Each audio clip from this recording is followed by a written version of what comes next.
Imagine opening the door and there stands a person you thought was just an ordinary employee, maybe not even worthy of your attention. But what if that's not the case? What if that person is much more than you could have imagined? Today we'll tell you a story that starts with deception, but ends in shock, fear, and a complete change of fate. And before we begin, let's talk about you. Write in the comments what your name is and where you are watching this video from. You have no idea how important this is to us. Every message from you helps us not only understand you better, but also promote our channel. We truly appreciate each of you, because you are the ones who make our content possible. Without you, none of this would make sense. Now, brace yourself for a story that will make you think about how often we judge people by their appearance, and how it can come back to haunt you. Enjoy watching. Elizabeth stood at the threshold of her luxurious home, leaning against the door frame. Her gaze was filled with icy arrogance, as if the world around her belonged to her alone. She was accustomed to power that came not only from her money, but also from the color of her skin. The whiteness of her skin had always been associated with cleanliness, order, and control. To her, other people, especially black people, were just a backdrop to her impeccably constructed life, where everyone knew their place. James stood on the porch, a tall, reserved man with dark skin. He had come to Elizabeth's call, hardly understanding what awaited him. She saw him as a tool, a way to put her superiority into action. His silence and calm were a sign of submission to her, and she relished the moment. To Elizabeth, James was another black man, a second-class citizen who should be grateful for the chance to work for someone like her. "Well," she began coldly, looking James up and down as if weighing his suitability, "you're lucky I've decided to give you a job. You do realize how important that is for someone like you, don't you?" Her words sounded like pity, but there was contempt hidden beneath them. James remained silent, his face calm, although inside he felt how every word she said struck at his dignity. But Elizabeth did not notice. She was sure that he should be happy just to be able to stand on her porch. "I heard," she continued, as if she were talking about a thing rather than a person, "that you don't have a permanent job. So you'll work for me. Clean, cook, do whatever I tell you. This is a chance for you, so don't disappoint me." Elizabeth made no attempt to hide her disdain. She believed that she was giving him an opportunity, not a job, and this only confirmed her belief that his place was under her feet. For her, skin color was synonymous with status, and James, with his dark skin, could not aspire to anything more than the role of a silent servant. "And remember," her voice grew even colder, "I will not tolerate any mistakes. You need to prove that you deserve to be here." She said these words as if James was simply a thing she could control. Her confidence in her superiority left no room for doubt. Elizabeth was sure that she held this man's fate in her hands, but she had no idea how wrong she was. Elizabeth sat in her spacious, perfectly furnished office, feeling in complete control of everything that happened around her. The sun shone through the huge windows, illuminating her home, as if confirming her superiority over this world. But today, everything seemed a little different. A strange tension slid through the room, like a cold wind that she could not notice. Elizabeth did not pay attention to it. She was sure that everything in her life was subject to her will. "James, come in." Her voice was soft but cold. She was playing the role of a generous hostess, as if she was giving him an incredible opportunity. James, still silent and calm, appeared in the doorway. He moved confidently but unnoticeably, as if his presence was natural and did not require undue attention. His eyes, in contrast to his silence, radiated something strange, something Elizabeth could not grasp, but felt instinctively. It was like a small spark of danger hidden under the calm. "I thought we should discuss your duties," she began, pouring herself a cup of tea without offering him any. "The house is huge, and there's plenty of work to do, but I'm sure you can handle it if you put in the effort." She spoke as if she were bestowing a favor upon him. Her words sounded benevolent, but every sentence was laced with a clear sense of superiority. To her, James was a man to be controlled, to be directed like a faceless shadow, to do her bidding. James stood motionless. His face was emotionless, but that spark that had haunted Elizabeth was back in his eyes. She felt it, but she couldn't explain it. This man was supposed to be submissive, like everyone she hired, but there was something wrong with him. An unknown but unsettling feeling began to creep into her consciousness. "I will help you," she continued, smiling slightly. "I am sure that you are lucky. After all, you unfortunately, have few such opportunities. The words, spoken as a consolation, were laced with racist contempt. Elizabeth saw before her a man who, in her opinion, could never aspire to anything more than the role of a servant. But her words did not anger or embarrass James. He only nodded quietly in response, maintaining a calm that was becoming increasingly frightening. Elizabeth stared at him, her gaze growing sharper. A strange uneasiness was taking hold of her. Something about this man was beginning to frighten her, but she couldn't admit it, even to herself. To her, that would be a sign of weakness. She was used to thinking that she could control anyone around her, especially someone like James. "Is it clear to you what needs to be done?" She raised her voice deliberately, wanting to reinforce her sense of control. She needed to make sure that her power remained unshaken. "Yes, ma'am," James replied in a quiet, even voice. But there was something in those two words that made her tense up, as if there was something far more dangerous hidden in that submission. Elizabeth felt a cold sweat run down her back, though she couldn't figure out why. Something strange flashed through her mind, but she quickly pushed the thought away, assuring herself that everything was under control. He was just a housekeeper, just another person who had to know his place. "Ma'am, I'm just doing my job," he said, but there was a certain determination in his voice as well as resignation. "I want to do this right." "So you're happy?" Elizabeth was furious. This black housekeeper continued to remain in his shadow, his invulnerability making her feel uneasy. She had never seen anything like it. All her life she had controlled people, and her ability to manipulate was her strength. Now it was her weakness. "You want me to be happy?" Her voice became even more ominous, like a harbinger of a storm. "You should remember that I can make your life a living hell. No one wants to deal with someone like you if you don't know how to act." James remained silent, but Elizabeth saw his fists clench, and this small gesture sent a new wave of hatred through her. He had no right to react as if she could not humiliate him, as if he was not completely in her power. "I won't give you a chance to show pride," she said with cold determination. "You will follow orders, and don't you dare forget who's boss here." With every word she spoke, Elizabeth felt her control slipping away, and it filled her with fear. Fear that she might lose not only her power over him, but over her entire world that she had so carefully created. "Understand?" she finished, looking into his eyes with malicious satisfaction, expecting him to resign himself. James finally broke the silence. "Yes, ma'am, I understand everything." But there was more than mere submission in his eyes. There was a quiet promise. She could not understand it, but a storm was breaking out inside her. Elizabeth felt that this night would bring her not only humiliation, but terrible consequences. She knew that James was not a man to be easily suppressed. For a moment, the thought made her tremble, and she could not help but feel that her own fate now depended on this man she so despised. A few days passed, and life in Elizabeth's house went on as usual, but now everything was different. Every interaction she had with James was a test, and she began to feel the tension building. Every time she looked at him, something dark and evil flared up in her soul, a mixture of fear, hatred, and misunderstanding. He was not just a housekeeper, he was a mystery that she could not solve. On this day, Elizabeth decided to host an evening gathering for her friends. She was sure that it would help her to distract herself from her growing anxiety and restore her arrogance. The guests would see her in her best light, surrounded by people who respected her and admired her successes. This was her world, where everyone knew their place, and she was the queen. As the guests began to arrive, Elizabeth, with a perfect expression of confidence on her face, commanded James to be ready for their arrival.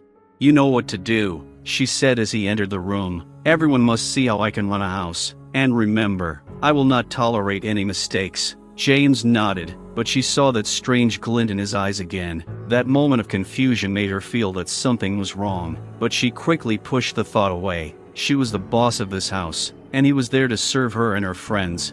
The evening began. The guests laughed merrily, enjoying the appetizers and drinks that were served. Elizabeth, confident in herself, told stories of her accomplishments, proudly talking about her life. But deep down, her anxiety grew as she noticed James moving around the room, running errands.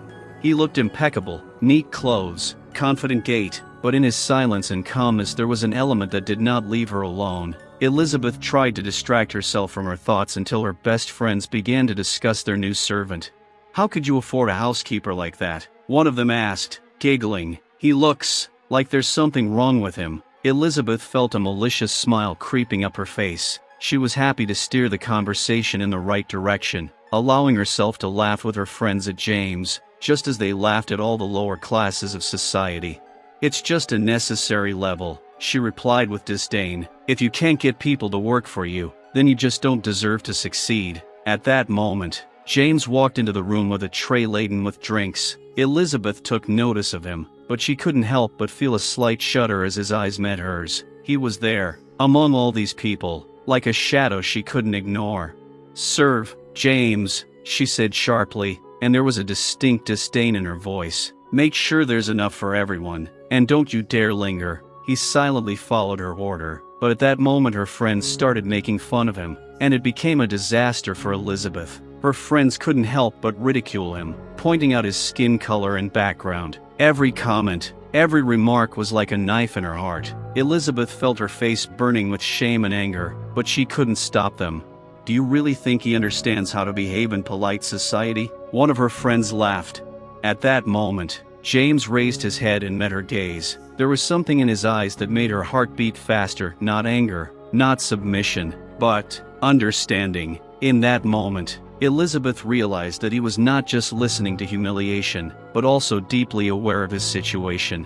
"You have to be careful with people like him," the friend continued laughing. "They can cause a lot of trouble if you don't control them." Elizabeth felt a cold sweat run down her back. She couldn't let this go on. Her world was crumbling. She, the mistress, suddenly felt like she was not in control. Fear filled her, and she turned to James with open hatred. When James left, the room suddenly seemed too big and empty. The air became heavier, and for the first time Elizabeth felt a slight fear. Somehow, this man she had so painstakingly humiliated did not seem depressed. On the contrary, his calm was too confident. She stood up to close the window, but the sound of James's footsteps outside the door continued to ring in her ears like an echo that refused to go away. With every minute that passed in silence, the fear began to grow. Elizabeth woke up the next day in her huge bedroom, immersed in luxury. Sunlight filtered through the curtains, filling the room with a soft glow, but her soul was uneasy. She tried to brush aside the vague uneasiness that had settled inside her after her conversation with James. It was just her new housekeeper, nothing more, but for some reason his calm, almost impassive gaze continued to haunt her even in her sleep. "It's okay," she mentally convinced herself. "Everything is under control."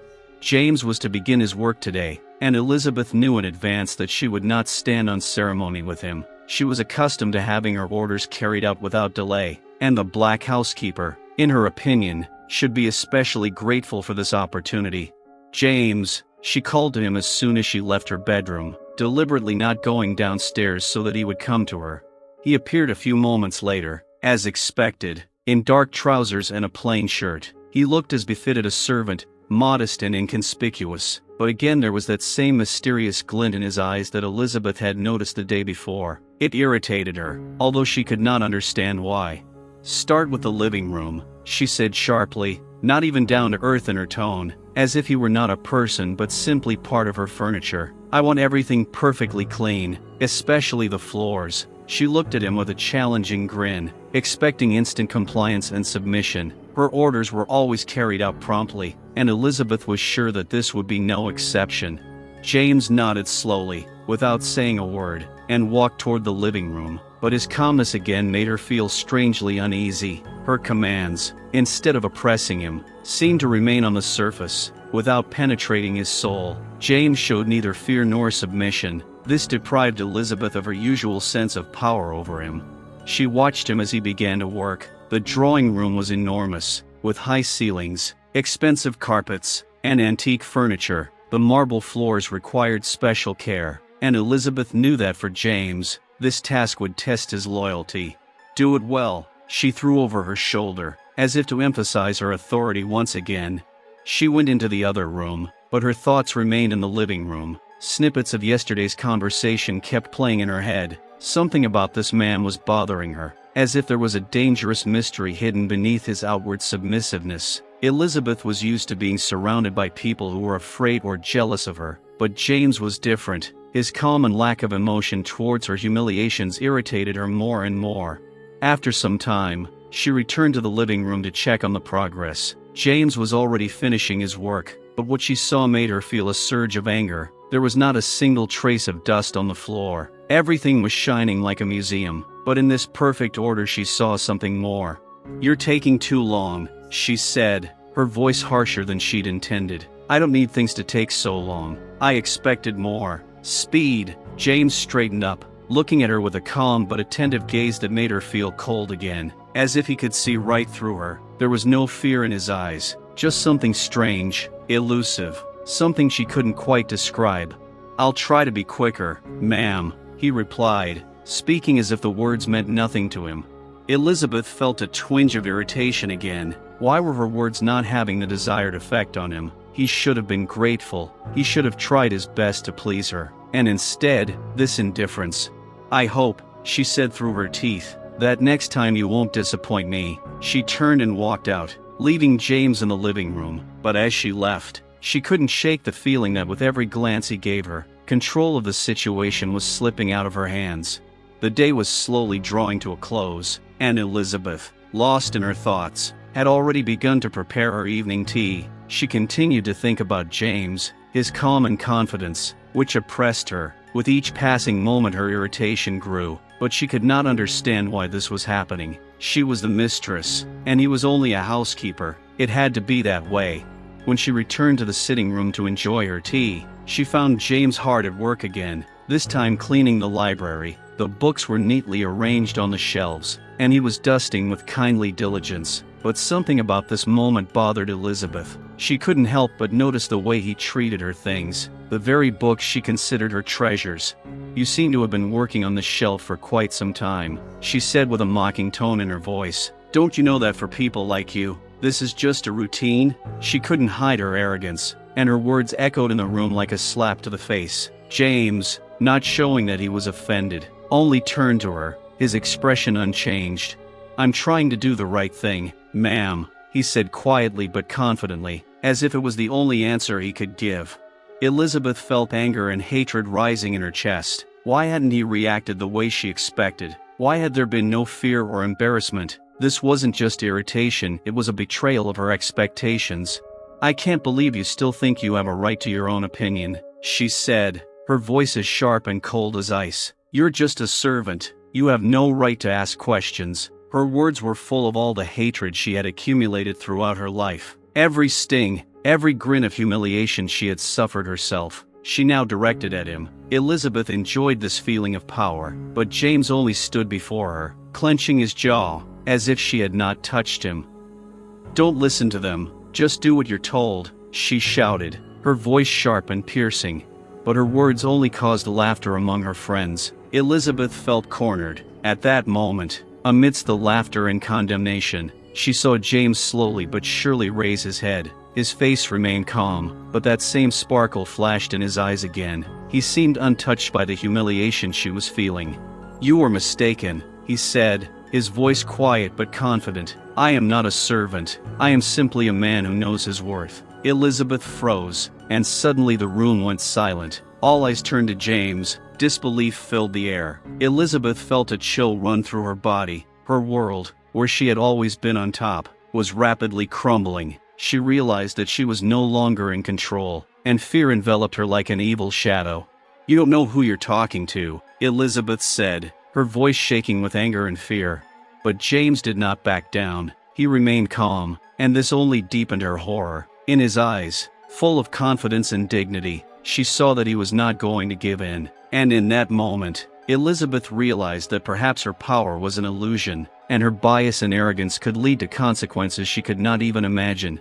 The room was silent, waiting. Every word James said hung in the air like a heavy cloud. Elizabeth felt the space around her tighten, as if all her friends and acquaintances who had laughed and teased her before were now her judges, eager to see her fall. Fear filled her, but it was not just fear, it was a terrible, all-consuming panic.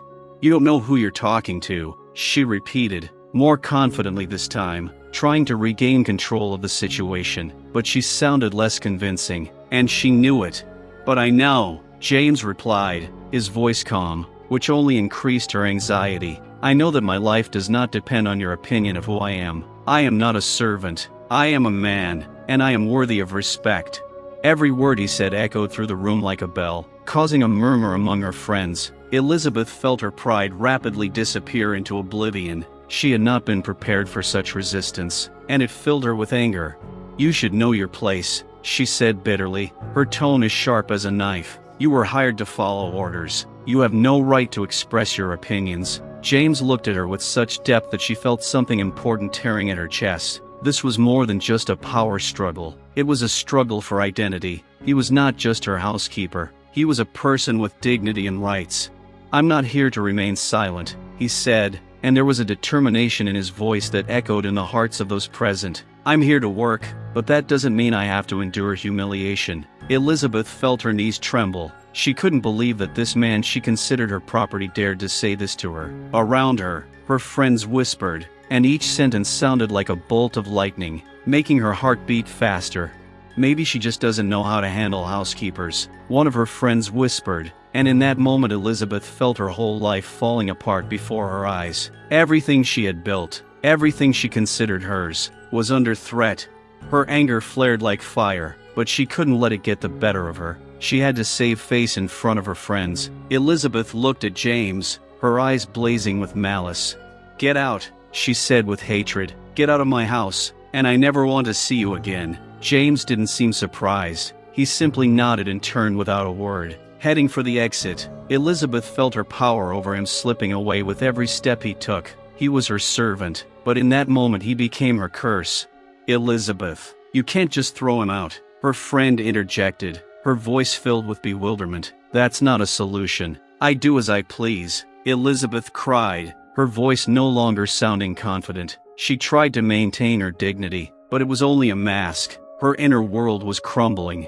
"You're losing control of the situation," her friend said, and it sounded like a reminder of reality. "You can't just put people down and expect them to take it." Elizabeth couldn't accept it. She felt like everyone was looking at her as if she were crazy. Her terrible words and actions, her arrogance and disdain were now turning against her. She tried to pull herself together, but her anger only grew. "He must be at my disposal," she cried, and there was not only anger but also despair in her voice. "I will not let it end like this." "Maybe it's time to take a look at yourself in the mirror," said another friend, and it was like a slap in the face. Elizabeth, unable to bear it, turned and ran out of the room. Her thoughts were spinning like a hurricane. She ran through the corridors of her luxurious home until she found herself in the garden, where the air was fresh but could not wash away her anger. She couldn't let this happen. She couldn't let it get the better of her. When she returned to the house, James was already standing at the threshold, ready to leave. Elizabeth, looking at him, felt her heart squeeze with hatred and fear. She understood that if he left, she would lose not only control over him, but also over her world. "You can't just leave," she said, her voice weak but determined. "You have to stay. I won't let you leave me that easily." James stopped and turned to face her. She saw something in his eyes that she hadn't seen before: understanding, sympathy, and perhaps even regret. The look filled her with even more hatred, and Elizabeth realized that this wasn't just a struggle for power, but a struggle for her own salvation. "I'll stay," he said, but it wasn't just an agreement, it was a promise. Elizabeth felt her world change again, but now she didn't know where it would lead. Elizabeth returned to the room, filled with anger and discontent, but inside she was confused.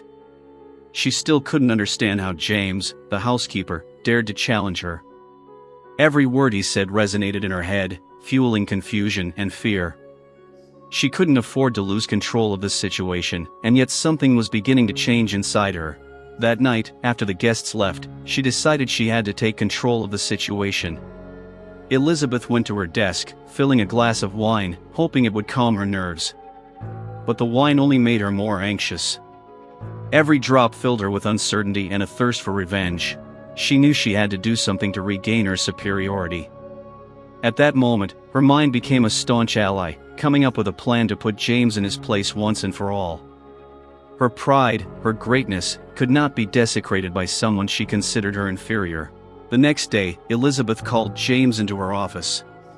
She sat at her desk, carefully prepared for this meeting. A cold smile played on her face, but inside, a storm raged. She had to appear confident, and yet, anxiety grew in her heart. "James," she said as he entered, "I need to talk to you." He stood before her with an unreadable expression, and it only added to her fury. She felt his confidence creeping into her consciousness, and it made her even more nervous. "I want you to know," she continued, trying to sound as calm as possible, "that despite yesterday's incident, you are still working in my house. But I will not tolerate disrespectful behavior." "Ma'am," he began, but Elizabeth interrupted him. "Shut up," she shouted, her voice bouncing off the walls like a challenge. "I'm not going to listen to your excuses. You mustn't forget who's boss here." James nodded quietly, but she saw his face grow even calmer, and it only fueled her anger. She couldn't afford to be vulnerable. She had to show that her will couldn't be broken. "I'm going to be meeting with some of my business partners today, and you're going to be responsible for their comfort. I want you to look perfect, so everyone can see who's boss," she said with a hint of disdain. Her words weren't just a demand, they were a public humiliation. She wanted to show everyone that she had power over him, even in the eyes of his colleagues and friends. She felt like it would raise her status in everyone's eyes. "Yes, ma'am," James replied, his voice calm. He showed no emotion, which only increased her anger. How could he remain so impenetrable? Elizabeth continued to speak, her words full of contempt and arrogance, but deep down she felt that something had broken in their relationship. Perhaps James was not just her housekeeper. He was her shadow, who could at any moment grow into something more. But she could not allow herself to realize this. She gritted her teeth and continued her threats. That evening, as James prepared for the meeting, Elizabeth noticed that he still held his head high, even as she tried to humiliate him. Her guests began to arrive, and she tried to put on her best performance, showing everyone how successful and confident she was. But in the back of her mind, there was a growing fear that her control over James could end in disaster. As she prepared for the meeting, she began receiving messages from friends joking about how she should be careful with the new servant, and it felt like a slap in the face. They didn't realize this wasn't just her employee. This was a fight for her dignity. As the guests began to arrive, Elizabeth tried to act confident, but her fear grew with each new face that entered her home. She knew that if James showed himself and said something wrong, it would be a disgrace to her. She knew that James would be in her circle, and this added to her anxiety. But still, when she saw James walk into the room, her heart skipped a beat. He looked impeccable in his suit, his confidence permeating the atmosphere. This wasn't just a housekeeper. This was a man who could destroy her world if he wanted to. As the meeting began, Elizabeth tried to control the situation. She talked about her business projects, proudly presenting them to her friends. But thoughts of James were still spinning in her head. He was in her every word, in her every sentence, and it filled her with fear. And suddenly, when the conversation became especially lively, James, approaching the table, stopped and looked at her. His eyes, full of deep confidence, met her gaze. At that moment, Elizabeth felt the world around her crumble. "Ma'am," he said, his voice confident and calm, "may I make a proposal?" The guests' frozen tension filled the room. Elizabeth felt her heart pounding. She couldn't let him talk. "Not now. I don't think this is appropriate," she said, trying to regain control, but her voice was shaking. "I know you don't want to hear this, but perhaps you should reconsider your position," he continued, and there was something in his voice that made Elizabeth hold her breath. Everyone deserves respect, regardless of their status. It was a direct challenge, and in that moment everything in her gasped. She knew this wasn't just a moment, it was a revelation. Her world, founded on arrogance and disdain, was now under threat. The guests looked at each other, and Elizabeth realized that everything was getting away from her. She had to stop it. She could not allow her own home to become the arena for such a rebellion. "I will not tolerate this behavior," she said, her voice sharp and weak. "Go away, James," but he didn't back down. He stood there, and in his eyes she saw not only determination, but also understanding. This was the moment when everything could change, and she didn't know how to react. "I'm not leaving until I say I have to," he said, and his words were full of power. "We're all human, and we all deserve respect, no matter what job we do." Elizabeth felt a fire ignite in her chest. This was the turning point. She knew now that not only James, but her entire life was hanging by a thread. This house, this arrogance, this contempt, could all collapse at any moment, and in that moment, she knew she had no choice but to face the truth. Time seemed to stand still as James spoke. The room was deathly silent. The guests looked at each other, and on the faces of some of them you could see confusion, and on the faces of others, embarrassment. Elizabeth felt her arrogance begin to crack at the seams, like a block of ice ready to fall into the abyss. She knew this moment could be fatal for her. His confidence, his courage, it was something she never expected to see in her home. A wave of rage and fear raged inside her, and she tried to find the words to regain control of the situation. "James, you're crossing boundaries," she said, her voice hoarse, but her attempt to remain calm was not successful. She wanted to show everyone that she had everything under control, but she was losing confidence. "No, Elizabeth," he said, his voice calm and composed, which only angered her more. "You created these boundaries. I'm not here to take orders. I'm here to do my job." There was no contempt or arrogance on his face, only determination and dignity. It was like a powerful blow that knocked her off her feet. She knew that all her attempts to regain power were futile unless she changed her attitude.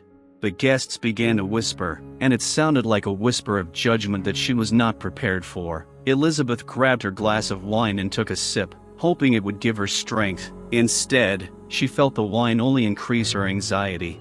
"This is unacceptable," she finally said, her voice sounding like she was trying to scare everyone around her. "You have no right to talk to me like that. James, you're just my employee." "No, Elizabeth," he said softly but insistently, and it was like a cold shower. "I'm not just something. I'm a person, like you, and I have a right to my opinion. I'm not going to remain silent when I see what's going on." At that moment, Elizabeth realized that her world was built on illusions, and James had become a symbol of her decline. All her arrogance, all her power and superiority were now worthless if she could not control him. The situation was out of her control, and it caused her to panic. You don't understand," she said, her voice shaking. "I hired you to work for me, not to give me advice. You need to know your place." "I know my place, Elizabeth," James replied, and she saw something in his eyes that startled her. It wasn't just understanding, it was a strength that came from within. "I'm here to help, not to be humiliated." The loud voices of the guests began to fade, and Elizabeth felt like they were looking at her, like someone who had lost control. Her anger was only growing, and it was dangerous. She knew that if she didn't stop it, everything she had built could collapse in an instant. "You don't dare tell me what to do," she shouted, and her words were full of hatred. "I'll let you know who's boss here." James didn't back down. His confidence continued to grow, and it only fueled her fury. "And you really think that yelling at me will change anything?" he said, and his voice sounded like a cold wind. "Your mask only reliably covers your weaknesses, Elizabeth. Your pride is leading you to your downfall." It was a low blow. A storm erupted inside her. She felt her self-esteem crumbling, and every angry response only deepened her despair. The guests were already looking at her with bewilderment and condemnation, and she didn't know how to fix it. Elizabeth turned sharply to face the group, her voice becoming shrill. "Go away, everyone," she shouted, unable to control her growing anger. "I will not tolerate this humiliation." The guests began to whisper, and some of them were already standing up, preparing to leave. She felt their discontent growing, and anxiety squeezed her soul. "You created this atmosphere, Elizabeth," one of her friends said, her words full of despair. "You have to understand that this cannot go on." It was like a cold shower hitting her in the face. She looked at her friends, and in their eyes she saw disappointment and discontent. Elizabeth realized that she was standing on the edge of a precipice, and if she took a step back, she would fall into the abyss. "You don't understand," she cried, her voice filled with despair. "I can't let this happen." James stood quietly beside her, watching her storm. She saw something in his eyes that she couldn't ignore. Understanding. This man wasn't just her servant, he was the one who could change her life, and in that moment she knew she couldn't continue like this. "Please," she said, her voice quieter and with a hint of fear. "Please stay." The words suddenly sounded like a request, and even she was surprised by their strength. But it was not just a request, it was her last attempt to keep everything under control. James looked at her with respect, and it seemed that he saw in her not only an arrogant woman, but also a person who was trapped in her own prejudices. "If you want me to stay, you have to be prepared for a change," he said, and his words filled the atmosphere with new energy. It was like a breath of fresh air in a confined space. Elizabeth felt her heart beat faster. She knew this wasn't just a power play, it was a chance for a new beginning. She had to look in the mirror and admit her mistakes. "I'm ready," she said, and it was unexpected even for herself. It was her discovery, her moment of truth. "I want to change my attitude." The guests began to look at each other, and James nodded, realizing that this was a step forward. Elizabeth knew it wouldn't be easy, but it was the first step to breaking down her own prejudices and seeing the world as it really was. And in that moment, as everyone stood waiting, Elizabeth realized that this path would be difficult, but she was ready to begin her journey to change. With each passing minute since her confession, Elizabeth felt the turmoil growing inside her. The guests seemed to be waiting, and the tension in the room was almost palpable. She knew she had taken the first step toward change, but now she had to back up her intentions with action. James looked at her with respect, but there was also anticipation in his eyes. He knew that this was the moment of truth, when Elizabeth could either remain within the confines of her arrogance or choose to change. Her words, spoken with such sincerity, should not remain empty. "I don't know where to start," she said, her voice full of confusion but also determination. "I don't want to be the way I was before." The guests began to whisper, and Elizabeth felt their attention turning to her again. She felt scared and awkward, but she knew that this might be her only chance to change her relationships with others and with herself. "The first step is admission," James said, his voice sounding as if he were her guide into this new, unknown world. "But after that, action is required. You have to show that you're willing to change your behavior and perceptions." Elizabeth nodded, but the storm was still raging inside her. She knew it wouldn't be easy. Habits ingrained by years of arrogance and prejudice wouldn't disappear overnight. But in that moment, she wanted to believe in the possibility of change. "What can I do?" she asked, and there was sincerity in her voice. She knew that her words sounded like a challenge, but also like a desire to change her life. "Start with the simple," James suggested. "Respect the people you work with. Listen to them. Understand that they have a right to an opinion. Try not to judge them by their appearance or profession." Elizabeth felt a spark of hope light up in her heart. She knew this was just the beginning and there would be many challenges ahead, but at this moment she was willing to take the risk. "I'm going to work on myself," she said, her voice becoming more confident. "I want to change my behavior." Some of the guests exchanged glances, and she noticed their attitudes toward her begin to change. There were no more judgmental looks. Instead, she saw understanding and support in their eyes. It gave her strength. "Elizabeth," said her friend who had earlier expressed dissatisfaction, "this is an important step. I believe you can do it." These words gave Elizabeth encouragement. She knew she could count on her friends, even if they had criticized her in the past. This support was necessary for her to move forward. That evening, after the guests had left, Elizabeth and James were left alone in the empty house. Elizabeth felt the tension gradually fading, and she was finally able to breathe a sigh of relief. "Thank you, James," she said, looking at him sincerely. "You've opened my eyes." "I only told the truth," he replied, his voice full of respect. "But now you must be prepared to change. It will take effort." Elizabeth nodded, realizing that she had to work on herself now. She knew that this struggle was not only external, but internal as well. She had to break down the walls she had built around herself over the years, and it would not be easy. "I'm ready," she said. "I want to learn and grow." James smiled, and she saw the support in his eyes. It wasn't just a compliment, it was a promise. He was willing to help her along the way. The next day, Elizabeth decided to take action. She started with something simple. She decided to visit a local society that supported people of different ethnic backgrounds. She understood that her work on herself had to be not only internal, but also external. She needed to get out of her comfort zone and start interacting with people she would not have talked to before.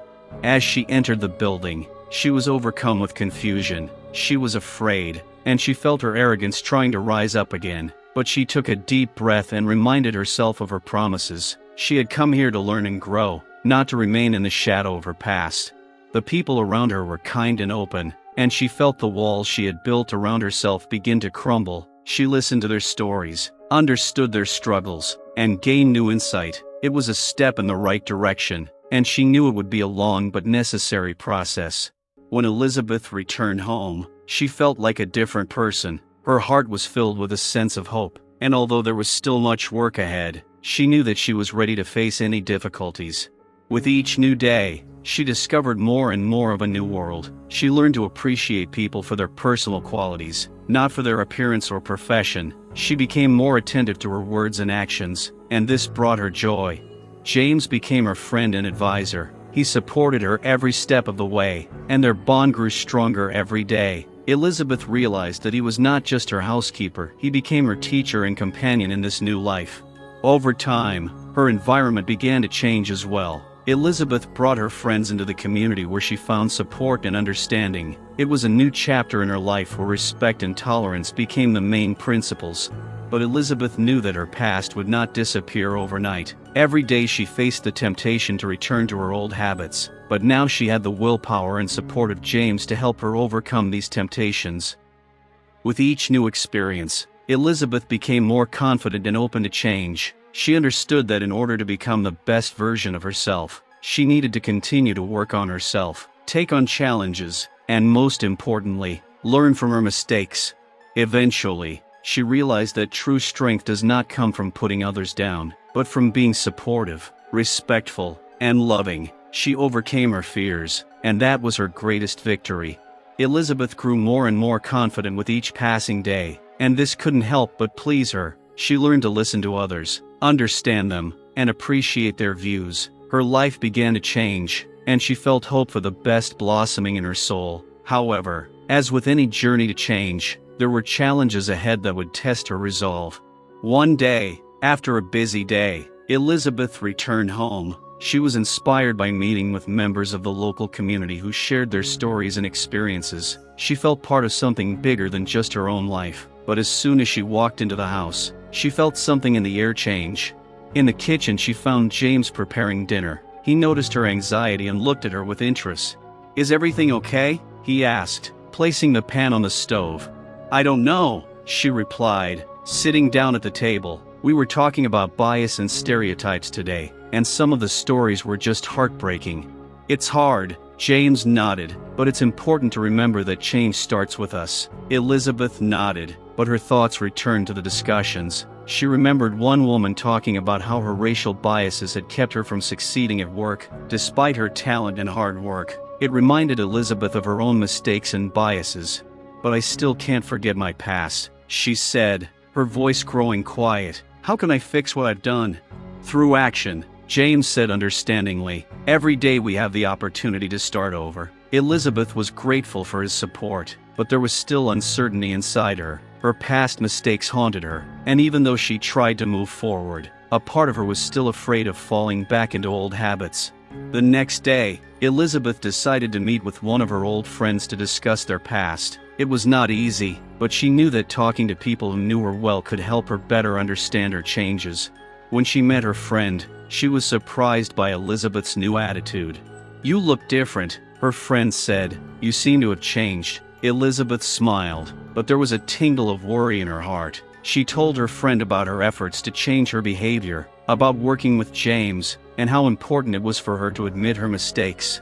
"That's great," her friend replied, but there was a note of doubt in her voice. "But aren't you afraid that people will judge you by your past?"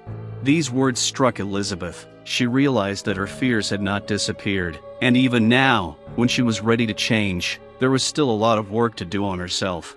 "I don't know," she admitted. "I'm afraid my old reputation will still be a shadow behind me." "I understand," nodded her friend, "but remember that everyone can make mistakes. What matters is what you do now." Elizabeth felt her heart fill with hope, but also with fear. She knew this meeting was necessary for her growth, but her soul was still tormented by doubts. In the evening, when she returned home, she ran into James again. He noticed her depressed state and asked what had happened. "I was talking to a friend," she said, her voice sounding tired. "She reminded me of things I did in the past, and I'm still afraid that people won't accept me for who I am now." James came closer and, looking into her eyes, said, "Don't let fear rule your life. You've already made a huge step forward. Not everyone is ready to admit their mistakes and try to change." Elizabeth felt his words penetrate her heart. She knew it would be a long road, but James's support gave her strength. Over the next few weeks, Elizabeth continued to work hard on herself. She attended events and learned how to be more empathetic and respectful of others. She began to understand that change takes time and effort, but each new action brings her closer to her goal. However, as expected, the trials were not long in coming. One day, she heard about an upcoming event in her local community dedicated to racial equality and inclusion. Elizabeth felt she had to attend, but the fear of possible judgment came back to haunt her. "You have to go," James said when she shared her doubts. "This is an important opportunity for you to show that you are willing to be part of the change." Elizabeth knew it was a challenge, and she gathered her courage and decided to take part. She knew it would be hard, but she knew she had to step out of her comfort zone. When the day of the event arrived, she dressed with special care, trying to create an image that would reflect her new inner world. Excitement overwhelmed her, but she knew she had to go. At the event, she met people from all walks of life, and although it was difficult, she tried to be open and sincere. Each conversation was a new experience for her, and she increasingly realized how important it is not to judge people by their past. However, as often happens, it is in these moments that old fears resurface. At one point, as Elizabeth was sharing her thoughts on racism and bias, she noticed a familiar face in the crowd. It was an old acquaintance who knew her past well. Elizabeth felt her heart sink. Doubts began to creep in again, and she felt uneasy. She was afraid that her old friend would expose her to everyone, would start talking about her arrogance and prejudice. But just as she felt fear consuming her, James came up to her and said quietly, "Remember who you are now. Don't let old fears define your life." Elizabeth gathered her strength and looked into her friend's eyes. She saw only surprise in her gaze, but not condemnation. This gave her the courage to continue. Gathering her courage, she spoke her words. "I know I've made a lot of mistakes, and this is my chance to change my attitude. I want people to know that I'm here to learn and grow." Looking at her friend, she felt that these were not just words, but her sincere desire to change her attitude to life. Elizabeth understood that it would not be easy, but her confidence grew. At that moment, she felt the support of other people around her. It was like a warm blanket enveloping her. Elizabeth knew she was not alone, and this gave her the strength to move on. At this event, Elizabeth took another step in her journey to change. She realized that while her past would never completely disappear, it was important to live in the present and strive for a better future. It was a struggle, but she was up for it. After successfully participating in an event where Elizabeth could openly express her thoughts and feelings, she felt a surge of confidence. Her new life was like a lost ship that had finally found the right course. But, as often happens, the storm was not long in coming, and storm clouds began to gather on the horizon. Despite her success, Elizabeth knew that her old acquaintance was still a part of her life, and that connection would soon test her resolve. One evening, while she was preparing dinner, her phone rang. It was the same acquaintance who had not been thrilled with Elizabeth's changes. "Elizabeth," she said, a hint of mockery in her voice, "are you trying to become an activist? It's nice to see you trying to change your life, but you can't just forget about your past." Elizabeth froze. The words were like a cold shower, sobering her up. In that moment, she realized that all her efforts could be called into question. "I'm not trying to forget my past," she replied, trying to remain calm. "I'm trying to learn from my mistakes and become better." "Better?" her friend asked sarcastically. "Do you really think your little game of activism will change anything? You'll still be the same Elizabeth you were." Elizabeth felt anger boiling inside her. Her old friend was a living reminder of how far she had come, and how hard it was sometimes to hold on to the belief that she had changed. But she couldn't afford to give up on this conversation. "I'm not going to let you judge me," she said firmly. "I know I made mistakes, and I'm not going to hide them, but I want to be better, and that's important to me." The conversation continued, and every word her friend said hit her in the heart. She couldn't believe that someone she once considered a friend still didn't understand her changes and continued to insult her. This situation became a test for her. As the conversation ended, Elizabeth felt the fear return and her heart became heavy. She knew that some people simply would not be able to accept her changes. She fell onto the couch, realizing that her old life could still threaten her new one. The next day, Elizabeth decided to talk to James. He was not only her friend, but also a reliable support on this difficult path. When she met him, she immediately shared her recent experience. "James," she began, her voice full of tension. "I'm faced with my past again. My old friend doesn't believe in me and keeps telling me I'll never change." James listened attentively, his eyes expressing understanding. "That's okay," he said when she finished. "Change isn't always accepted by people, especially those who've known you for a long time, but it shouldn't define who you are now." Elizabeth nodded, but inside she was still depressed. "But why is it so important to me? I don't want them to define who I can be." "Because your actions matter," James said. "When you start to change, you're going to cause a reaction in people. Some will support you, and others will resist. It's part of the process." His words were an encouragement to her. Elizabeth realized that she had to accept this challenge and continue moving forward despite the difficulties. "I can't let others decide for me," she said with newfound determination. "I know it's going to be hard, but I want to keep changing." In the days that followed, Elizabeth tried to focus on her work and new initiatives. She enrolled in courses that would help her develop communication and management skills to better understand and support people from different communities. She realized that real change requires not only desire, but also knowledge. Meanwhile, her old friend continued to interrupt her efforts. She regularly sent Elizabeth messages questioning her intentions and actions. Elizabeth tried to ignore these attacks, but eventually realized that she needed to put an end to this toxic relationship. One evening, Elizabeth decided to meet her friend to discuss her changes once again. When they met, Elizabeth was determined. "I came to tell you that I don't want to discuss my past anymore," she said. "I want to move forward, and if you can't support me, I have to leave our relationship." Her friend looked at her with bewilderment and laughter, as if she did not believe that Elizabeth could be serious. "Do you really think you can just walk away from your past? You will never be different, and your attempts are just for show." Elizabeth felt rage building inside her. "I'm not trying to be different," she said. "I'm trying to be better. That's what matters to me, and if you can't understand that, then I don't see the point in continuing to talk to you." At that moment, she felt like she was losing not only her friend, but also a piece of her old self. It was both scary and liberating. The friend, not expecting such a reaction, left, leaving Elizabeth alone with her thoughts. It was a difficult but necessary step. Elizabeth understood that every new action, every rejection of old habits, was part of her growth. The next day she returned to her studies, full of determination and strength. She decided that she would work on herself and help others on their journey to change. Elizabeth understood that life was full of challenges, but she was ready to accept them. She also realized that true struggle was not about fighting others, but about fighting yourself, your fears, your biases, your inner demons. And now that she had accepted that, she felt she could handle anything. This struggle with herself would be her new challenge, but Elizabeth knew that despite the difficulties, she was moving in the right direction. A new life full of opportunities awaited her, and she was ready to use every moment to make the world a better place. It had been a few weeks since Elizabeth had made the difficult decision to leave her old acquaintance behind. Breaking free of the toxic relationship had refreshed her spirit and given her the opportunity to focus on the present and the future. She realized that she couldn't let anyone overshadow her aspirations and the changes she had worked so hard to achieve. Elizabeth continued her personal and professional development studies. She woke up each morning with a sense of determination and purpose. Instead of wasting time worrying about the past, she began studying success stories of people who had overcome adversity and prejudice.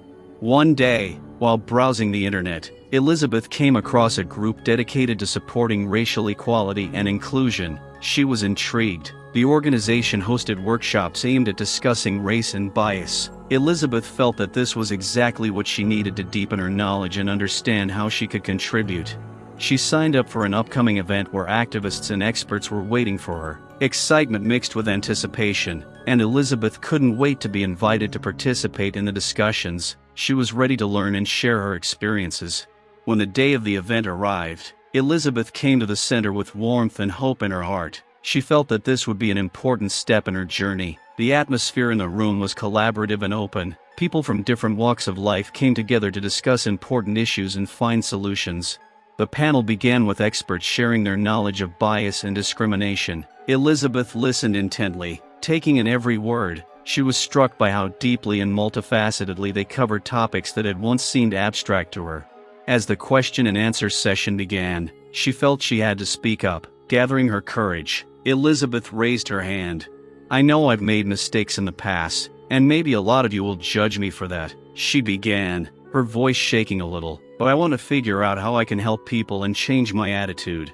The room went silent and people began to listen intently. This was the moment she realized that her openness could spark a discussion. One of the seminar leaders, an African American with extensive experience, approached her and said, "Thanks for sharing. Your willingness to change your attitude is an important step. We all learn from our mistakes. It's important that you're here to understand and grow." Elizabeth felt relieved by his words. It supported her inner confidence and the belief that she was on the right path. The discussion continued and she began to actively participate, asking questions and sharing her thoughts. As the event went on, Elizabeth felt her fears slowly fade away. In their place came a sense of community and support. The people around her seemed to be on the same page, all striving for a better future. At the end of the workshop, all participants were invited to discuss their ideas on how to support racial equality in their communities. Elizabeth felt inspired and immediately offered to help organize local events. "I want to help organize meetings for people to share their stories and experiences," she said, her voice confident. "I know a lot of people have fears, but we can create a space where they can speak openly." Her proposal was met with approval. People began to exchange ideas, and the atmosphere became increasingly positive. Elizabeth realized that now she not only wanted to change, but also wanted to change the world around her. The event was over, and Elizabeth left feeling more fulfilled than ever. She knew she had a lot of work ahead of her, but now she had the support and understanding that gave her strength. She was ready to continue on her journey, despite the difficulties. Upon returning home, Elizabeth reflected on how her life had changed since she had decided to become a better person. She felt that her actions and efforts could impact those around her, and this became a new source of motivation for her. The following days were filled with planning events and organizing meetings with new acquaintances from the seminar. She worked with full dedication, full of enthusiasm and desire to help people. Meanwhile, James continued to support her, encouraging her and giving her advice. He often told her about the importance of patience and that change takes time. "It's not just what you do, but how you do it," he said. "If you can show people that change is possible, they can be inspired by your example." Elizabeth knew this was what she wanted to do. Not only did she want to change herself, but she also wanted to inspire others to do the same. Her inner desire to help and support people became her new guide. But soon she will face new challenges that will test her resolve and confidence. Her belief in her own change and her desire to help others will be tested, and Elizabeth will realize that the path to real change will not always be easy. Her new life was just beginning, and there were many obstacles ahead that she would have to overcome, but now she knew that she had the strength to overcome them, and she was ready for this challenge. Elizabeth felt empowered and confident as she prepared for her new role as an activist. Over the next few weeks, she organized meetings, and interest grew. People came to share their stories and discuss their experiences, and each meeting became more emotional and meaningful. However, not everyone looked upon her endeavors with approval. Some of her acquaintances began to notice changes in her life, and this caused them discontent. In their eyes, she had transformed from a serene girl from a good family into a person who boldly challenged the norms, which, in their opinion, was completely unacceptable. One day, when Elizabeth returned from another meeting, she noticed that her phone was full of messages from old acquaintances who did not approve of her actions. They wrote that she had lost her mind, and that her new activist life was only disgracing her family. These words pierced her, but she tried to ignore them. The next day she came to see James, who always supported her and gave her wise advice. Elizabeth told him about her experiences. "James, I feel like my efforts may backfire on me. Some of my friends can't accept that I've become an activist." He looked at her with understanding, tilting his head.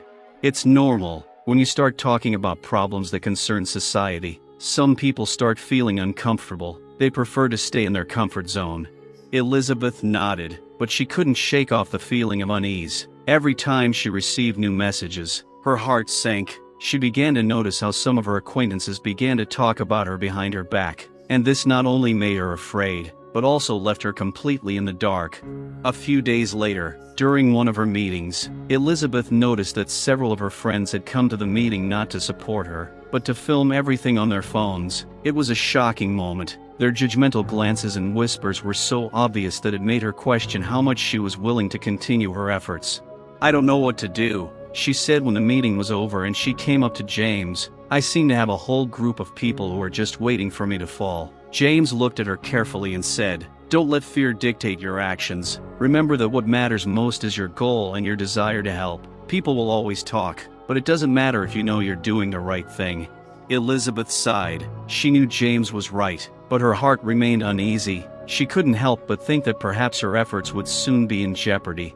The following week, at her meeting, one of her old acquaintances showed up with a group of people to discuss her activism. Elizabeth felt the tension in the air. The group began asking provocative questions and openly mocking her goals.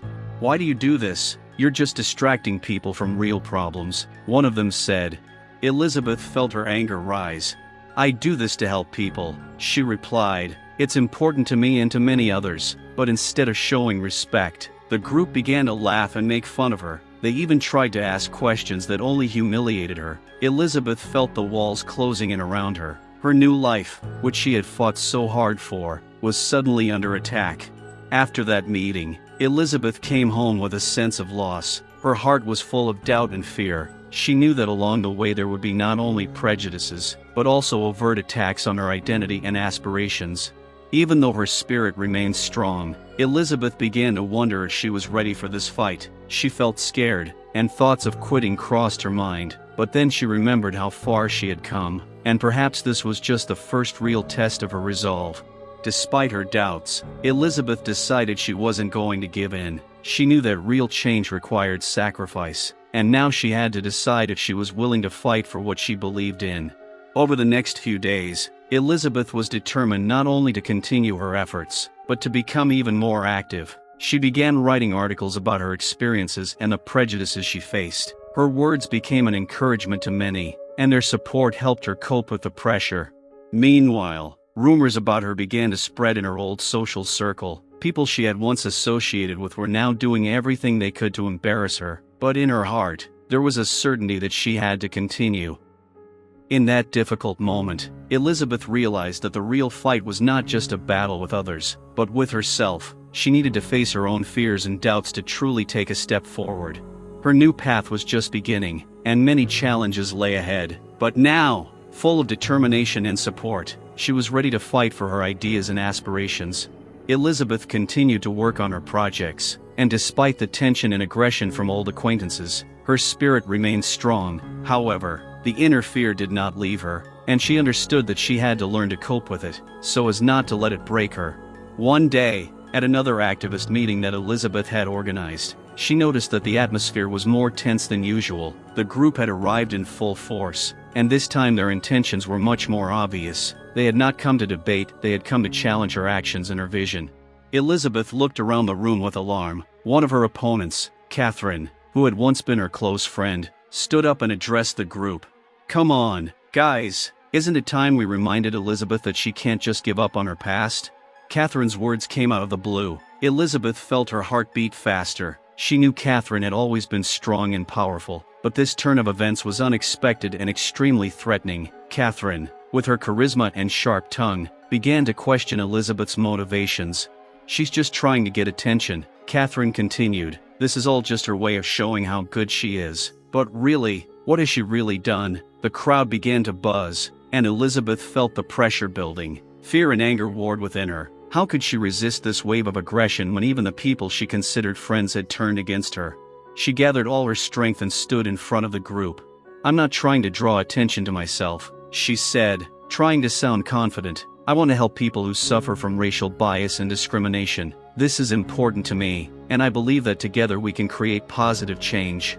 Catherine chuckled, her laughter resonating through the room like a poisonous jab. "Sorry, Elizabeth, but I think you're just trying to hurt anyone who disagrees with your views. You think you're doing something great by being an activist, but you're really just confusing people." Elizabeth felt her words begin to tear through the air, but it didn't stop her. She knew she had to stand up for her beliefs despite this harsh attack. "I want us all to understand that racism is a real problem. We can't stand by while people suffer," she said, her voice growing a little firmer. "I'm not going to give in. We have to unite, not divide." But Catherine just shook her head. Do you think your truth is the only truth, Elizabeth? People have different opinions, and we don't need to divide our community because of your ambitions. Catherine's words caused a new wave of indignation among her supporters. It was an open declaration of war, and Elizabeth realized that now she would have to fight not only for her ideas, but also for her reputation. Elizabeth knew she had to find a way to maintain her dignity, but fear made her hesitate. She looked at the faces of the participants, many of them were clearly confused. Action was necessary. "Look," she said, her voice softer but still firm. "I'm not asking you to agree with me. I'm just asking you to be open to new ideas and perspectives. We're supposed to be discussing and exchanging opinions, not attacking each other." Several people in the room began to nod in agreement. Elizabeth saw the support in their eyes, and it gave her confidence. She continued, "Let's create space for discussion. I want everyone to be able to speak up and share their thoughts. Otherwise, we'll just stay in the old framework that got us into these problems in the first place." Catherine, noticing that her attack did not produce the expected result, said in her heart, "But that doesn't mean we should ignore reality. Sometimes people need to be tough to be heard." "Perhaps," Elizabeth replied, "but we can be tough without putting each other down. We must learn and grow." The room was tense, but Elizabeth felt that this fight was necessary. She knew that, no matter the outcome of this meeting, her efforts had not been in vain. It was important to stand up for her beliefs and not let fear or prejudice silence her. In the end, the meeting ended without any consensus, but Elizabeth left the room relieved. She knew that her words had made people think. Her belief in herself grew stronger with each meeting, and although the struggle was just beginning, she felt that this was a step toward real change. There will always be challenges on the path to change, but Elizabeth was up for the challenge. There was a fire in her heart that no amount of outside pressure could extinguish. She knew there would be many more battles ahead, but she was ready to take them on. After Elizabeth left the meeting, her mood oscillated between hope and anxiety. She felt she had raised important issues, but she also knew she had encountered serious resistance. Her inner world was in a turmoil, and every message from old friends brought back a wave of anxiety. Still, Elizabeth was determined to move on. Over the next week, she focused on creating a new initiative, a support program for those who suffer from racism and discrimination. She began developing plans, inviting experts and activists to share their stories and experiences, but her efforts were met with misunderstanding from some people from her past who were still struggling to come to terms with her new life. One evening, while Elizabeth was working on a presentation for an upcoming meeting, her phone rang. Catherine's name appeared on the screen. At first, Elizabeth hesitated before answering, but eventually she decided that perhaps this would be a chance to clarify a few things. "Elizabeth," Catherine said, her voice softer than it had been at the meeting, "I thought maybe we should meet and talk about this. I want to understand what you're trying to do." Elizabeth cautiously agreed to the meeting, thinking it might be a chance to clarify her intentions and try to mend her relationship with the man who had once been close to her. They agreed to meet at a cafe near Elizabeth's home. There was a slight tension in the air when they met. Elizabeth felt old memories of friendship and fun times returning, but the recent arguments still left a bitter taste. Catherine seemed more relaxed than the last time they met, but there was still a wariness in her eyes. "I don't mind your intentions," Catherine began, sipping her coffee. "I just think there's a lot of hypocrisy in it. You've become famous, and that raises questions." Elizabeth frowned. "I'm not looking for fame, Catherine. I'm just trying to help those who suffer from discrimination. It's not hypocrisy, it's a real need." "Perhaps," Catherine replied, "but many people think that you are simply playing on people's emotions." Elizabeth felt her anger begin to build. "You don't understand what these people go through. This is not a game. This is their life. I can't just sit back and watch others suffer." Catherine rolled her eyes, which only irritated Elizabeth even more. "You talk about it as if everyone else is the enemy. You have a lot of people who support you, and not all of them agree with your methods." Elizabeth decided to take a step back and try to calm down. She understood that Catherine had her own reasons for being dissatisfied, but she had her own ideas and values that she could not ignore. "I know that not everyone understands what I do, and that's okay, but it's important for me to talk about what really matters. Maybe it will change someone's life." Catherine thought for a moment and then nodded. "I want you to know that I still consider you my friend, but honestly, I think you should be careful. People can use your kindness against you." Elizabeth felt a wave of bewilderment sweep over her. She had never thought that Catherine could speak like that, and it made her doubt the sincerity of their conversation. "Do you think I shouldn't continue my efforts?" she asked, trying to understand how Catherine really felt. "No, that's not what I mean. Just be careful," Catherine said with a slight reproach. "There are many people in our world who take advantage of others. I don't want you to be one of them." Elizabeth felt the tension growing between them. It was a strange mixture of friendship and hostility, and she didn't know how to feel about it. "I understand that you are worried," she replied, "but I will not let fear stop me." But deep down, Elizabeth couldn't shake the feeling that her efforts might backfire. As they discussed, Catherine began to look increasingly suspicious and wary. "And what if all this is just to rally more people to your ideas? Aren't you afraid that you'll become the face of something you don't control?" she asked, her voice growing more sullen. Elizabeth felt a dark foreboding creeping up on her. She knew that perhaps Catherine was not only expressing concern, but was also planning to use old connections to undermine her efforts. "I'm not going to give up," she said, feeling her heart beat faster. "I won't be afraid, and this isn't just my fight. This is a fight for all of us." Catherine looked at her defiantly, and their eyes flared with an argument. Elizabeth felt the air in the room grow heavy with their confrontation, and suddenly realized that this meeting, which had initially seemed like an attempt to mend relations, had in fact become a battlefield. At that moment, Elizabeth realized that she had to be prepared for old friends to become her enemies. This discovery left her dismayed, but it also taught her a lesson. After this meeting, Elizabeth returned home with a heavy heart. She realized that her efforts could lead to danger, and her fight was only just beginning. Unsure of what lay ahead, she was determined not to give up and to keep going, even if it meant that she would have to fight not only external enemies, but also those who were once close to her. The next morning, when Elizabeth woke up, she decided that she could no longer rely on old connections. Her task was to build a new community where she could be sure of support, not betrayal. But even with all her decisions, the fear of possible betrayals continued to plague her, and Elizabeth knew that she would soon have to make difficult decisions. Elizabeth spent the night thinking about her last meeting with Catherine. Her words haunted her, and she realized that the old friendship could no longer be the bulwark she had hoped for. She needed to create a new environment, a community in which her ideas of equality and justice could flourish. That day, she decided to meet with some new allies she had met at her previous meetings. They were activists who were genuinely interested in fighting racism and social injustice. She met them at the local library, where meetings on human rights had already been organized. As Elizabeth entered the room, she was greeted by familiar faces, among which stood out a young woman named Layla. Layla was energetic and intelligent, and she inspired others with her vision of a world where everyone could live in peace and harmony despite their differences. "Elizabeth," Layla exclaimed happily, hugging her, "I'm so glad to see you. You've really made an impression on our group. Your ideas about the support program have been a real inspiration to many of us." Elizabeth smiled, feeling the warmth of support. It was exactly what she needed. She sat down at the table where the other participants had gathered, some from across the city, each bringing their own unique experiences and insights. "Thank you for coming," Elizabeth began, trying to sound confident. "I want us to talk about how we can advance our program and make it more accessible to anyone who suffers from racism." Some participants began to discuss their ideas and experiences, and Elizabeth noticed that she was gradually gaining confidence. Every word they spoke was imbued with a desire for change. Layla raised her hand, getting the group's attention. "I think we need to develop a series of events to raise awareness about our program. We could organize public discussions where people can share their stories and feelings. This can help others understand what victims of racism go through." Elizabeth nodded, and hope began to rise in her heart. This was indeed a step in the right direction.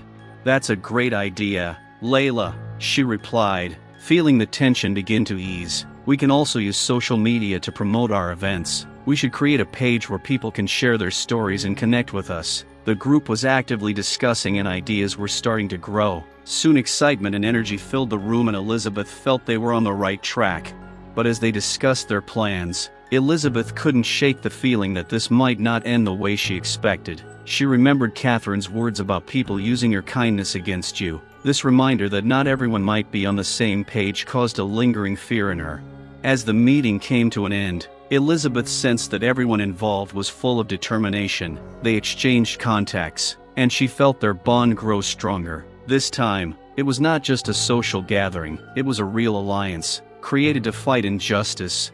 The next day, Elizabeth decided to take the initiative and organize the first event, a public discussion. She posted on social media, encouraging people to come and share their stories. She felt this could be an important step for her new program. However, soon after posting the ads, Elizabeth began receiving negative comments and messages from strangers. Some wrote that she was just trying to get attention or that her ideas don't make sense. Elizabeth's heart sank, but she knew she shouldn't give up. She remembered the importance of moving forward and decided to respond to these messages with an open heart. Elizabeth began sharing her thoughts on the importance of creating space for discussion. Even when opinions differ, she tried to be an example of how to overcome negativity and use it as an opportunity to grow. The day of the event arrived, and Elizabeth was getting ready for the meeting with bated breath. The room was crowded, and the atmosphere was tense but full of anticipation. Elizabeth felt her fears begin to fade as she saw familiar faces: Layla, other activists, and even some people she had never met who had come to support the idea. She began the event with a welcoming speech and immediately noticed that her voice was shaking with excitement, but as soon as she began to talk about the importance of dialogue and unification, her confidence began to grow. People listened to her, and the atmosphere in the room was one of understanding. Elizabeth then invited those who wanted to share their stories to speak first. One by one, people raised their hands, came up to the stage, and began sharing their experiences of racism and discrimination. Their stories were full of pain, but also hope. Elizabeth knew that despite all the difficulties, they were creating something important. Each story became a building block in her program, and she knew that this moment was what she had been fighting for. But at some point, Elizabeth noticed the door to the hall open and a group of people, including Catherine, entered the room. Her heart began to beat faster and she felt the atmosphere become tense. It was as if an invisible tension had arisen between them. Catherine approached the group with a smug smile and began whispering to her supporters. This did not bode well, and Elizabeth knew that Catherine had come not to support, but to provoke. Fear flared inside Elizabeth, but she was determined not to let anyone undermine her confidence. She continued speaking, and when she finished, the atmosphere in the room was filled with applause and support. It was a moment of triumph, but Catherine's presence was never far from her mind. Elizabeth decided that she now needed to be prepared for new challenges that would undoubtedly come with the involvement of old friends and enemies. A desire to continue her fight despite the threats burned in her heart, and she knew that she now had the support to fight any difficulties that might come her way.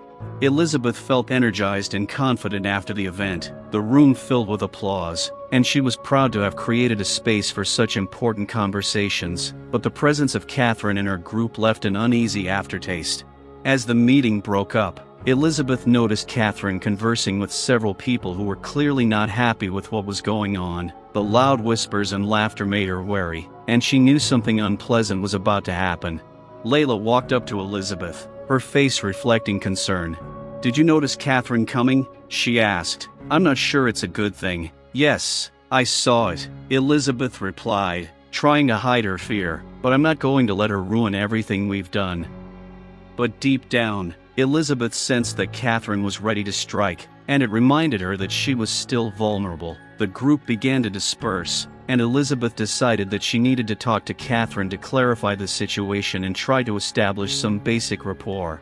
She walked up to Catherine, her heart pounding in her chest.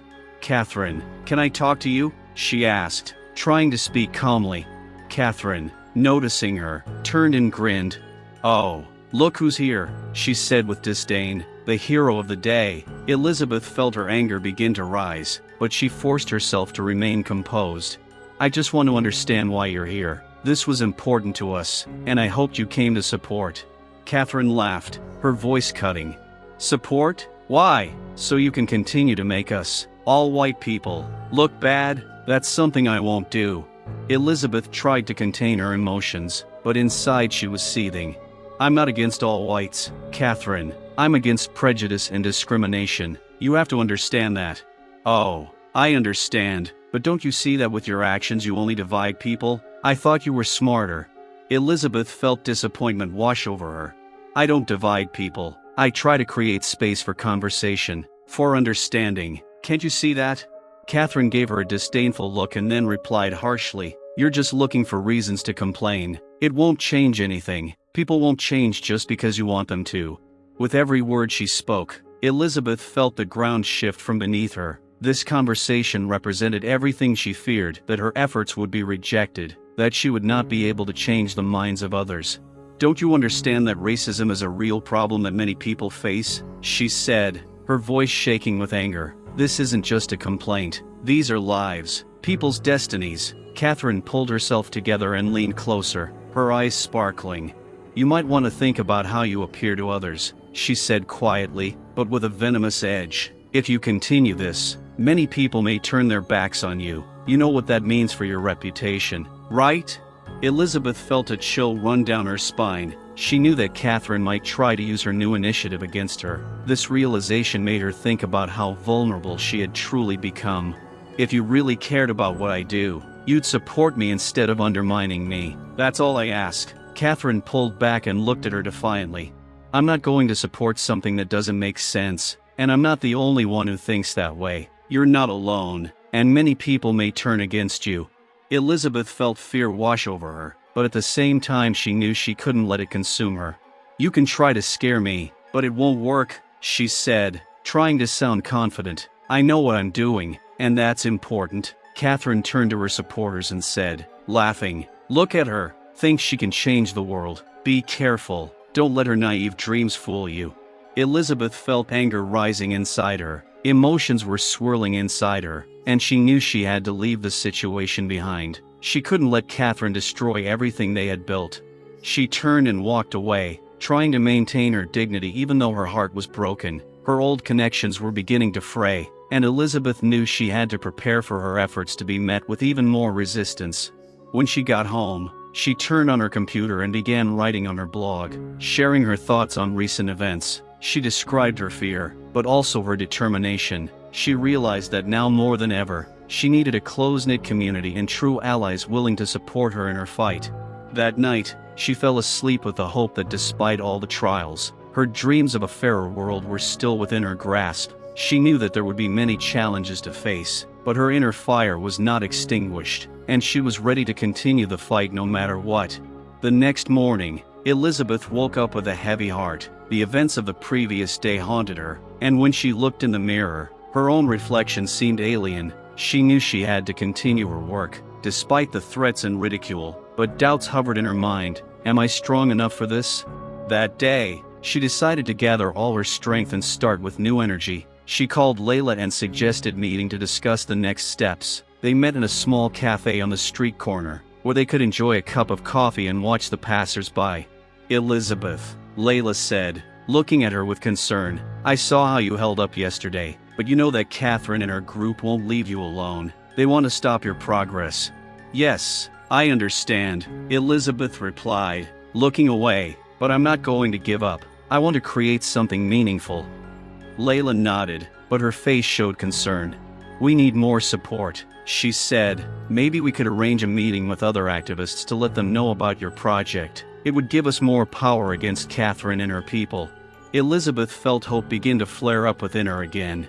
"That's a great idea," she exclaimed. "We can create a coalition that will advocate for equality and justice. I want people to know that they are not alone." They began planning the next event, and with each new proposal, Elizabeth felt her confidence grow. Visions of a successful gathering filled her mind, where people would come together, share their stories, and support each other.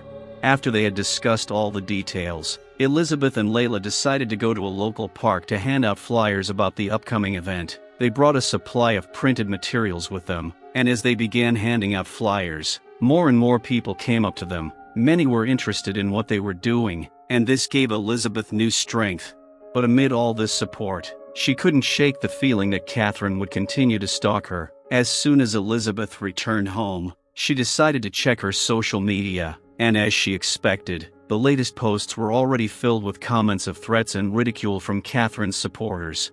"You can't stop us," one wrote. "You're just fueling hatred." Elizabeth felt her anger rising again, but at the same time she knew she couldn't let it get the better of her. She took a deep breath and decided it was time to act.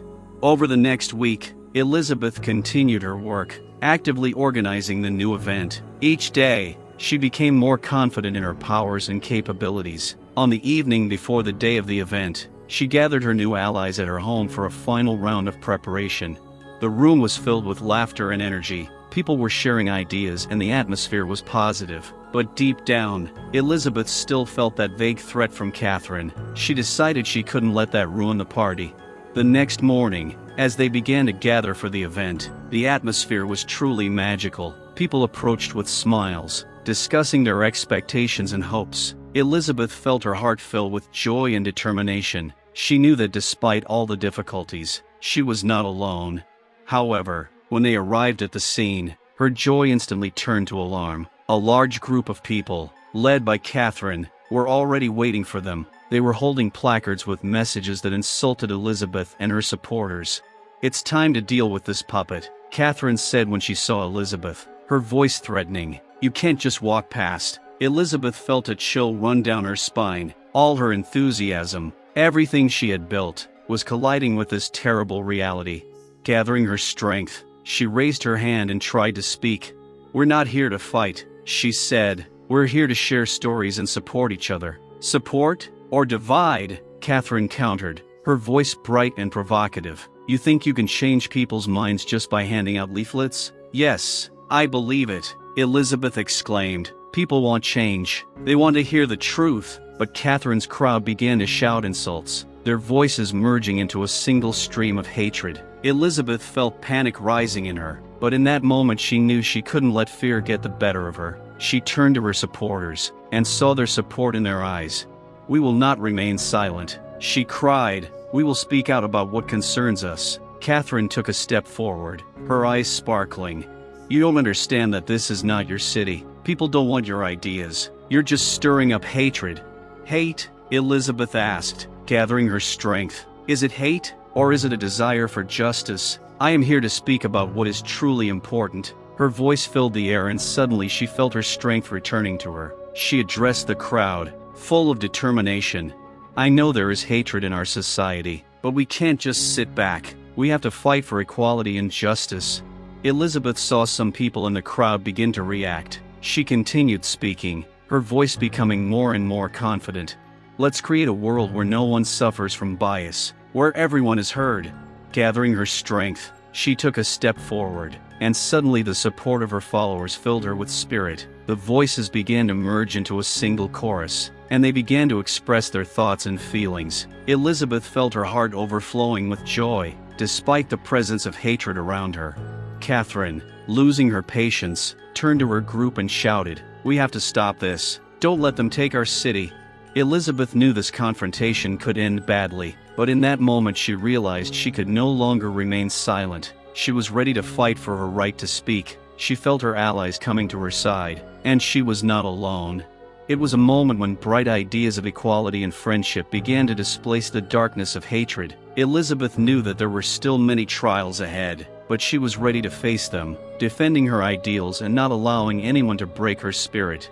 Elizabeth felt a surge of adrenaline as the support of her supporters washed over her like a warm blanket. She felt confidence permeate every cell of her body, despite the hostility emanating from Catherine's group. With each passing minute, more people joined her, strengthening her resolve.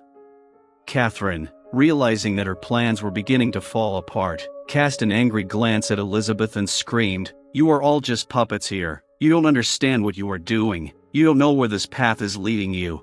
The crowd looked at each other in confusion, and some began to rise and answer her. Elizabeth felt that this was her chance to change the course of events. "We know where we're going," she said loudly, drowning out Catherine's voice. "We want to create a world where there is no room for hatred and prejudice." Catherine, feeling her power threatened, began to laugh hysterically. "You are all simply mistaken, and I will not allow you to tear our society apart." Elizabeth knew she had to take control of the situation before it all became a mess. She turned to her supporters. "Let's do this peacefully. We are here to promote ideas, not to stir up conflict." Inspired by her words, people began to chant her call for peace in unison. This created an effect of excitement and unity that was impossible to ignore. Catherine felt herself losing control at that moment. She looked at her supporters, and shadows of uncertainty flickered in her eyes. Her support was beginning to waver, and Elizabeth noticed it. "This is not just a fight," Elizabeth continued. This is a chance for us all to come together and create a better future. But Catherine, not wanting to give in, shouted back, "You just want to seize power that you will never have. No one will listen to your complaints." The heated emotions on both sides were gradually increasing, and the tension in the air was almost palpable. Elizabeth knew that if she could not prevent the conflict, it would lead to violence. She knew she had to try to reach people's minds. "Think about it," she said to the crowd. "Why should we hate each other? We are all here to live and work together." There was silence for a moment, and Elizabeth saw some of Catherine's supporters begin to waver. She took a step forward, keeping her eyes on her opponents. "We all want the same things: respect, equality, and a chance to be heard. Instead of fighting each other, let's work together for the common good." For a moment, as if time had stopped, Elizabeth felt her words begin to grow in people's minds. Some began to whisper to each other, glancing at Catherine, their expressions full of doubt. Catherine, seeing that her strategy was not working, hissed in rage, "You won't be able to scare us with your illusions about friendship and peace. We are defending our rights." Elizabeth felt fear and anger building up in her soul again, but she was not going to give in. She looked into the eyes of her opponents and realized that their hatred came from fear. "I'm not trying to scare you," she said, her voice becoming more determined. "I want you to realize that we are all humanity. Together, we can overcome the barriers that separate us." At this point, one of Elizabeth's supporters, a young man named Darius, came closer and said, "Elizabeth is right. We must learn to respect each other instead of arguing." Catherine, losing control of the situation, turned to Darius with anger. "You're a traitor. You're too good for this crowd." The crowd fell silent again, and Elizabeth felt the mood begin to change. The fear and tension gradually dissipated, and instead people began to discuss among themselves, to share ideas. Some began to distance themselves from Catherine and her group, and this was a clear signal of change. Elizabeth felt she was on the right path. She knew she had to continue despite the resistance. "Let's remember that we are all human," she cried. "We must work together to build a society where everyone feels safe." Her words spread through the crowd, and she saw people start to support her idea. They began to exchange glances, and the understanding that they were on the same side began to grow. Catherine felt her power crumbling. She turned to her supporters and shouted, "We must not give up. We must fight." But her words no longer had power, and some of her supporters began to leave, refusing to support hatred and enmity. Elizabeth knew this was her moment. She gathered her strength and, raising her voice, said, "We can all be part of the solution, not the problem. Let's take a step towards peace." And at that moment, the crowd exploded with applause and cries of support. Elizabeth felt a wave of unity wash over her, and she knew that their fight was not in vain. Catherine, desperately trying to save face, said furiously, "You are all deceived. I will do everything to stop you." But Elizabeth knew that the power of love and unity they were beginning to create was stronger than any hatred. She looked into the eyes of her audience and saw not fear, but hope. She realized that their movement was just beginning, and that together they could achieve something great. Elizabeth turned to her supporters and they shouted in unison, "Together we are stronger." It was only the first victory in a long journey, but Elizabeth felt she was on the right path. With each step they took, they were getting closer to the world they dreamed of, and she knew she would not stop until she reached her goal. Elizabeth felt a surge of strength as the support of her followers surrounded her like a protective shield. She realized that the real battle was beginning now, the battle for the hearts and minds of those who were willing to fight for change. Despite the anger and hatred that emanated from Catherine and her group, she saw that most people were beginning to open up to the idea of unity. Catherine, feeling her power weakening, turned to her group, and her voice, although shaking with anger, still sounded desperate. "We can't let these people destroy everything we've built. They just want to deceive you." Some of her supporters began to waver, and Elizabeth felt that this was her chance. She stood on the bench to attract more attention and to speak her mind.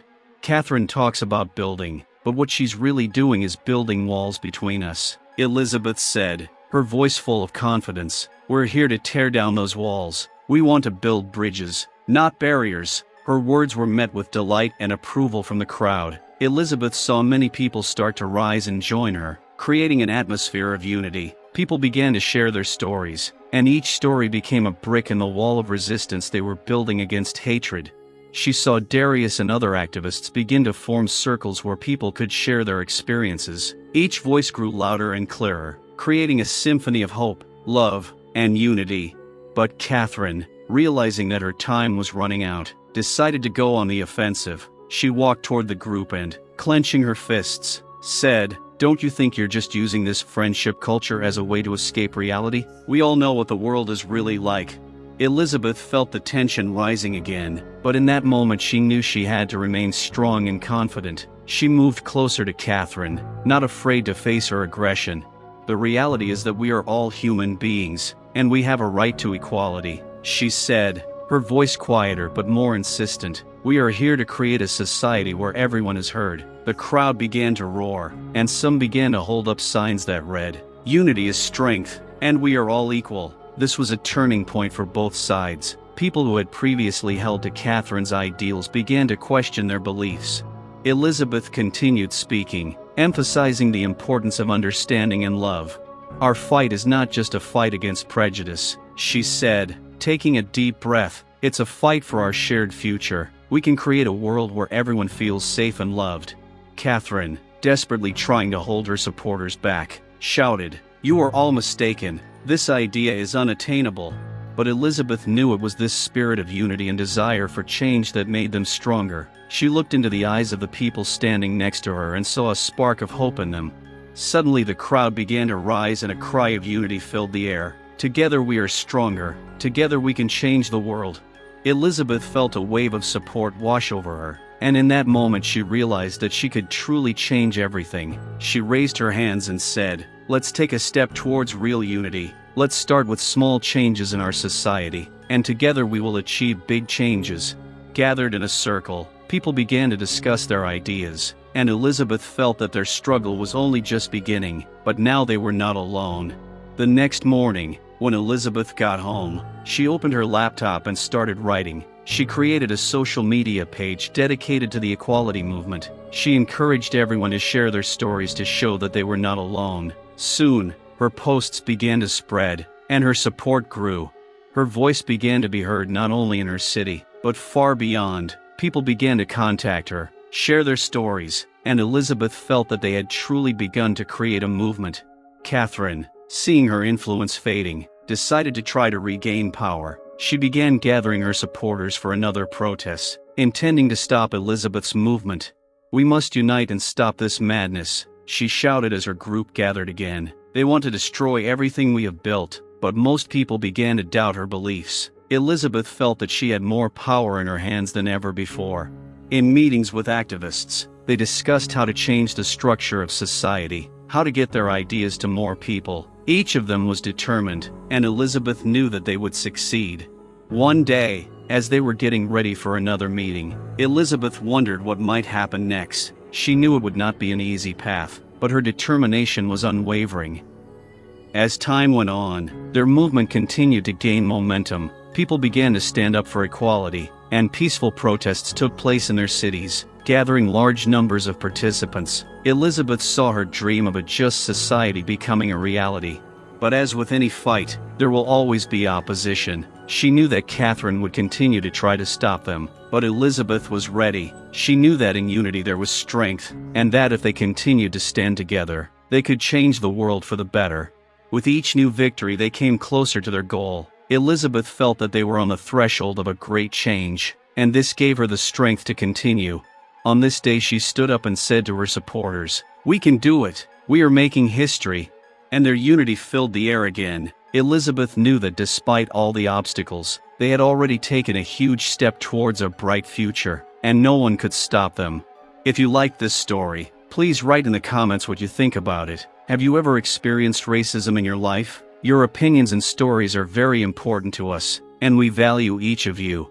Don't forget to subscribe to our channel and like it if you want to see more stories like this. Thanks for joining us and have a great day.